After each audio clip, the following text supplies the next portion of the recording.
Hello అండి, అందరికీ నమస్తే. ఈరోజు ఫ్యామిలీ ఫుడ్ తెలుగు ఛానల్లో మిల్క్ బన్స్ అనేవి ఏ విధంగా చేసుకోవాలో వీడియోకి వెళ్ళి చూద్దాము. పిల్లలు స్కూల్ నుంచి రాగానే ఇలా ఏం చేయాలా అనుకునే టైంలో ఇది విధంగా చేశాను. చాలా బాగా వచ్చినాయి. పైనుంచి హనీ వేసుకుని తింటే చాలా బాగుంటుంది. ముందుగా బౌల్ తీసుకోవాలి. ఇందులో 1 కప్పు వరకు నేను గోరువెచ్చని పాలు అనేవి తీసుకున్నాను. అరకప్పు వరకు వాటర్ అనేవి తీసుకోవాలి. తీసుకుని 4 టేబుల్ స్పూన్ వరకు షుగర్ అనేది తీసుకోవాలి. తీసుకుని షుగర్ కరిగేంత వరకు స్పూన్తో బాగా కలుపుకోవాలి. ఈ విధంగా కలిపిన తర్వాత ఇందులో చిటికెడు సాల్ట్ అనేది వేసుకోవాలి. వేసుకుని ఇది కూడా కరిగేంత వరకు స్పూన్తో బాగా కలుపుకోవాలి. ఇలా కలుపుకున్న తర్వాత ఇందులో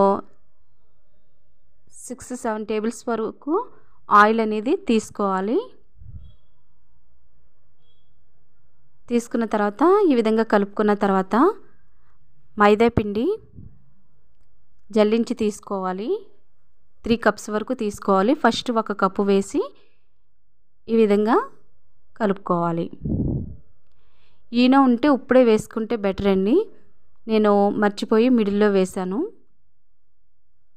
ఇప్పుడు 2వ కప్పు కూడా వేసేసి చేత్తో అయితే బాగా కలుస్తుందండి. చేత్తో బాగా కలుపుకోవాలి. విస్కర్తో కానీ చేత్తో కానీ బాగా కలుపుకున్న తర్వాత ఈనో అనేది చెప్పాను కదా, నేను ఇప్పుడు వేసాను. మీరు స్టార్టింగే వేసుకుంటే బాగుంటుంది, బాగా కలుస్తుంది. ఈ విధంగా వేసిన తర్వాత ఇప్పుడు అంతా కూడా బాగా కలుపుకోవాలి. ఇప్పుడు 3వ కప్పు మైదా పిండి కూడా వేసేసి ఇప్పుడు విస్కర్తో కాకుండా చేత్తో బాగా కలుపుకోవాలి.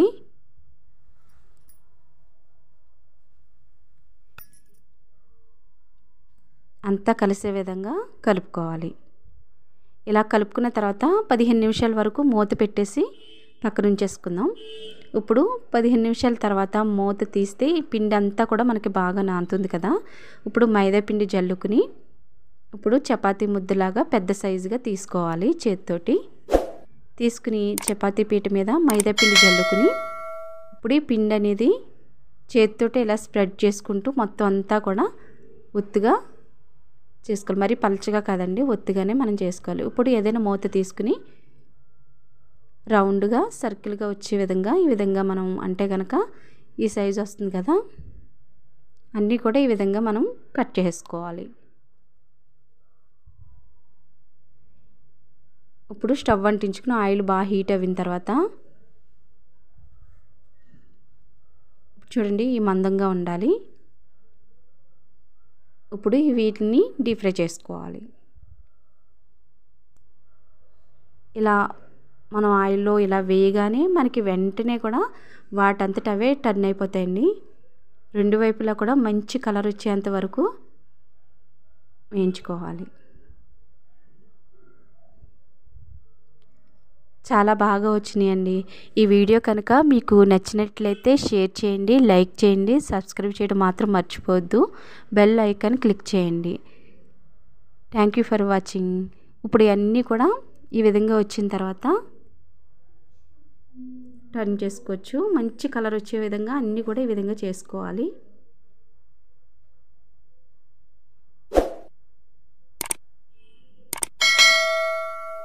ఈ విధంగా వచ్చిన తర్వాత ఒక ప్లేట్లోకి తీసేసుకుందాం. అంతేనండి. చూడండి ఓపెన్ చేసి మనకి లోపల గుల్లదనం అనేది తెలుస్తుంది. చాక్లెట్ సిరప్ కానీ హనీతో తీసుకుంటే చాలా బాగుంటుంది. Thank you for watching.